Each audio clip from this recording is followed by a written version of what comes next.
श्रीगंगानगर के दौरे के दौरान गृह राज्य मंत्री जवाहर सिंह बेढ़म ने बुलडोजर कार्रवाई पर की है टिप्पणी। कह रहे हैं कि कोर्ट ने अवैध संपत्तियों पर कोई टिप्पणी नहीं की है, अपराध से अर्जित संपत्ति पर सरकार कार्रवाई कर रही है।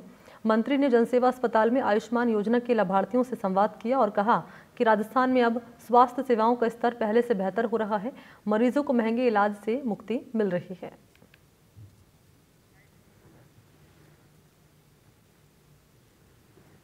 कोर्ट ने जो कहा है वो आदेश मैंने अभी पूरा पढ़ा नहीं है, लेकिन मैं इतना ज़रूर कहना चाहूँगा कि जो अवैध संपत्तियां हैं, अवैध कब्जे हैं, उन पर कोर्ट की कोई टिप्पणी नहीं है। और अवैध संपत्ति, अवैध कब्जे विभिन्न प्रकार से अर्जित करके गरीब की ज़मीन पर मकान बना लेना, सरकारी ज़मीन पर बना लेना और अपराध में लिप्त होना, उनके खिलाफ सरकार न्यायोचित कार्रवाई करती रहेगी। यूनिवर्सिटी जनसेवा हॉस्पिटल विश्वविद्यालय बहुत ही अच्छा कार्य कर रहा है। जनसेवा के जो व जीव सेवा के भी जो कार्य किए जा रहे हैं, उनका जैसे ही मंत्री जी ने अवलोकन किया, उनको वास्तव में बहुत खुशी हुई। और मैं समझता हूं कि आने वाली जो राजस्थान सरकार की योजनाएं हैं या जो केंद्र सरकार की योजनाएं हैं, उन्हें और अच्छे से अमल में लाया जाएगा। देश भर में बुलडोजर कार्रवाई पर 1 अक्टूबर तक रोक लगी हुई है। इसी बीच राजसमंद में नाथद्वारा नगर पालिका की कार्यशैली विवादों में आ चुकी है। नाथद्वारा नगर के कनवा बस्ती स्थित एक मकान पर नगर पालिका ने बुलडोजर कार्रवाई की है। चौंकाने वाली बात यह कि ये कार्रवाई मंगलवार रात को 2:30 बजे की गई है। सूर्यास्त के बाद बुलडोजर कार्रवाई पर रोक यहाँ पर रहती है, तो इस एक्शन से पालिका आयुक्त समेत कर्मचारी जो है सवालों के घेरों में अब आ चुके हैं।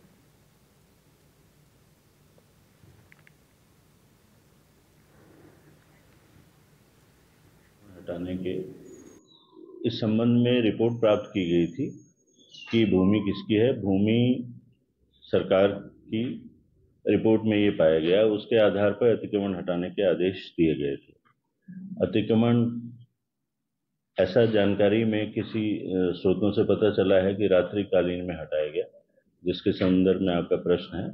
तो इसकी जांच कराई जाएगी कि अगर रात में हटाया गया तो किन परिस्थितियों में हटाया गया, उसके पश्चात ही मैं कुछ कह पाऊंगा। मैं जब यहाँ आया तो यहाँ बाहर रास्ते के ऊपर होम गार्ड बिठा रखे थे और 5-7 जनों को बिठा रखे। मैं अंदर आ रहा, मुझे आने नहीं दे रहे थे। मैं कह रहा था भाई मुझे अंदर जाना है, मुझे लगभग 2:30 बजे का टाइम था, ठीक है। मैं अंदर आने कह रहा था भाई मैंने कहा मैं आतंकवादी थोड़ी हूँ, मैं लड़ाई करने नहीं जा रहा हूँ भाई, मेरे साथ चलो, अगर लड़ाई करेंगे तो मुझे अंदर पुलिस में बंद कर देना, जेल में बंद कर देना। मुझे आगे जाके देखना तो क्यों हो रहा है रात को 2 बजे, कारण क्या है? क्योंकि मैंने अपने इतिहास के अंदर इतना समय तक मुझे यहाँ रहते हुए कभी ऐसा नहीं देखा कि रात को 2 बजे आके तोड़ रहे हैं। तो मैंने उनसे ये पूछा रात को 2 बजे क्यों तोड़ रहे हो? वो कहे नहीं अंदर आगे नहीं आना, धक्का मुक्की करके मुझे पूछे, धकेला मुझे।